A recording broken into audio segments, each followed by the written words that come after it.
দুর্নীতি আড়াল করতে তেল, গ্যাস সহ নিত্যপণ্যের দাম বাড়াচ্ছে সরকার, এমন দাবি বিএনপি নেতাদের। এদিকে দুর্নীতিবাজদের টাকা বাজেয়াপ্তের দাবি জানিয়েছেন বিপ্লবী ওয়ার্কার্স পার্টির সাধারণ সম্পাদক।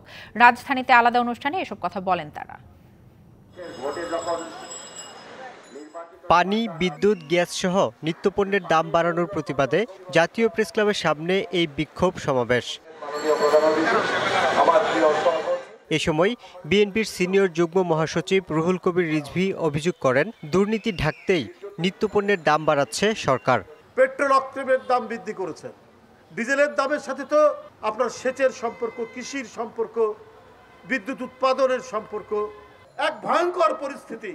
আর এই পরিস্থিতি তৈরি করেছেন শুধু লুটের অর্থনীতি এবং লুটের ভাবধারা। এই সরকার অনুপ্রাণিত বলেই এই কাজ তারা করেছে।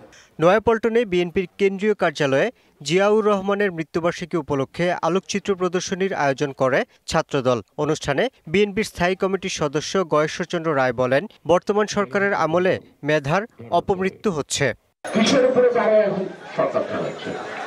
বিদেশি রেমিটেন্স, তার সমাজী মানুষের আর গার্মেন্টসের। এই দুটি ছাড়া শেখ হাসিনা কি আনতে পারছে? প্রত্যেকে আয়াত তৈরি করছেন, পারেন নাই। যাই হোক, যা ছিল তা দিয়েছেন আপনার মুখের ভাষা অনুযায়ী। আপনি একদিন বলেছিলেন ইন্ডিয়াকে আমি অনেক দিচ্ছি, আমার আর দেওয়ার কিছু নাই।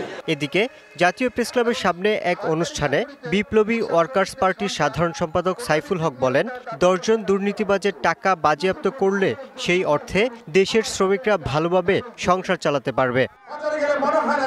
সরকার আছে, কারণটা কি? পুরোটা সিন্ডিকেট, মুনাফাখোর, চাঁদাবাজ ব্যবসায়ীরা পুরোপুরি বাজার তারা নিয়ন্ত্রণ করে।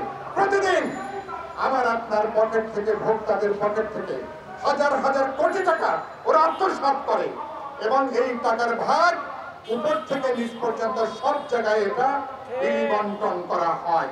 তিনি বলেন, ভোট ব্যবস্থা দুর্বল হওয়ায় গরিব ক্ষমতা হারিয়েছে, তারা আরো গরিব হয়ে যাচ্ছে। 50% বেশি সরাসরি শ্রমজীবী মেহনতি মানুষ। Yusuf Rana, DBC news, Dhaka.